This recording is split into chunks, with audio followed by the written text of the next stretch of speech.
As some may know, I grew up with the Pokemon franchise, but as I've gotten older, my love for the franchise has decreased as I've grown new tastes and appreciations for other games and franchises. So in a sense, I've grown out of Pokemon and have, for the most part, used my disposable income to buy stuff that I enjoy instead of buying something that I hate and trash on said things for years and years to the point of obsession. But every now and again, I'll pick up a creature collecting game or a game inspired by Pokemon out of curiosity. Cassette Beasts is a game that, personally speaking, I should have never picked up. Now, to be fair, the concept itself did pique my interest initially. A creature collecting game that uses cassettes while also incorporating side quests that expand the bond with the player character and your friends and also presents a more mature story/combat system? I do love some SMT/Persona, so this should have been a slam dunk for me. So what happened? Well, let's dive in. You play as a character who wakes up in a different dimension on the beaches of New World Island, and their goal is to get the fuck off the island. Along the way, you encounter people who were also sent to this dimension and find out that the bosses you've been fighting are actually the embodiments of concepts birthed by humanity. And the big bad wants to destroy reality or some crap like that. If you played Pokemon after the first 3 generations, this will feel very, very familiar to you, for better or worse. As for me, I thought the story was fine. It's not the deepest out there, but it's also not shallow either. It works for what it sets out to do. Go out there, collect creatures, and be a hero. But while I thought the story worked out fine enough, the same level of quality cannot be said for the stories of the characters you recruit on your journey. So, throughout the game, you can develop bonds with the other playable characters, and you will get a boost with them the stronger the bond is. If you've gone through the social link system in Personas 3 through 5, it's basically like that. Oh, okay, so as the bond gets stronger, you get to learn more and more about them, leading to an evolution of their beast, right? Yes and no. Completing their quest does net you the ability to fuse your beast with theirs to create a stronger creature, but you only really evolve their creature outside of the bond mechanic, albeit in a stupid way, but I'll address that in a bit. And in terms of knowing more about them, you do get a couple of crumbs in their one quests, which lasts like maybe 20 minutes and then that's it. Yeah, you get one quest that's very quick, and that's all you get from their character outside of flavor text when you visit certain areas and the like. So how do you develop the rest of their bond then?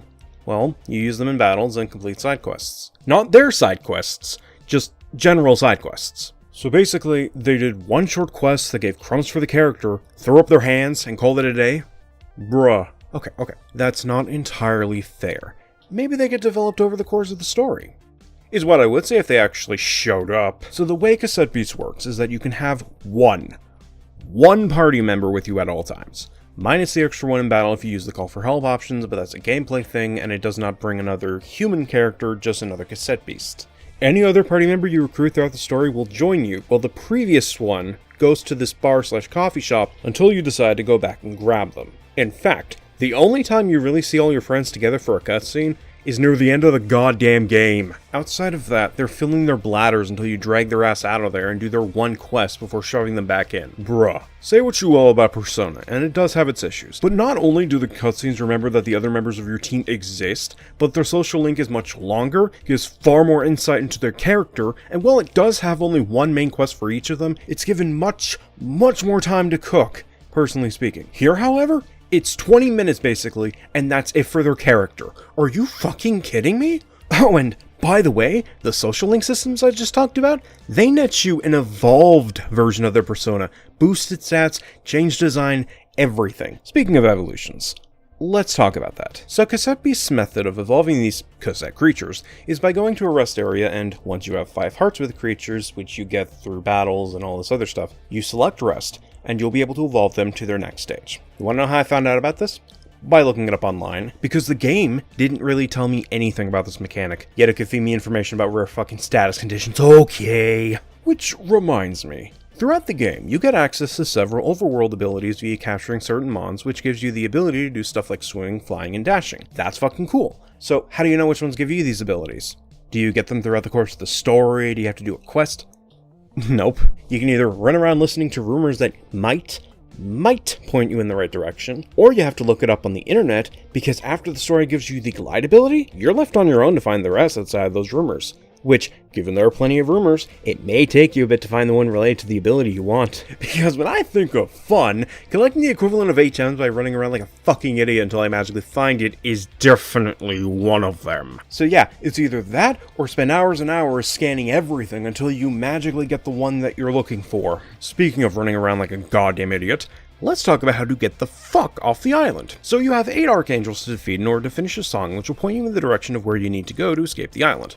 Okay, fair enough. Where's the problem? Well, for every playthrough of this game, the lyrics that you get from each archangel are randomized. So no, this is something you can't look up on the internet. It will always be random. So how do you solve it? Well, you either run around like an idiot, again, until you magically find the right spot, or you kill the 9th archangel, and their death reveals the exact spot you need to go to. It's great that there is an easier option, but Jesus Christ, the method outside of that is fucking annoying. Let's just talk about the battle system. So unlike Pokemon and Persona, you're given ability points that can be used to attack.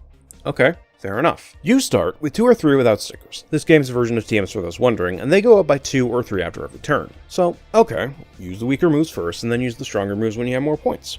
What's the problem? Well, it's not that simple. While you could do that method, it really doesn't do much good if you're slower than your opponent and then they use a move that buffs their evasion. Yes, your opponents have slightly smarter AI than other creature collecting games, and they can buff themselves. But let's say it does land. Is the damage worth it? Not really. It's a slight increase in damage when compared to using your weaker moves multiple times in a row. Keep in mind, some of those weaker moves can also hit the opponent multiple times, by the way.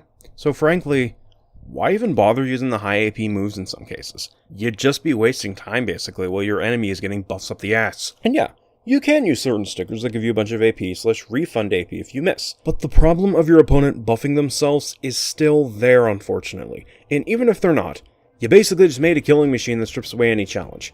It's 2 opposing extremes, and I fucking hate that shit. Is it too much to ask for a middle ground? Fuck.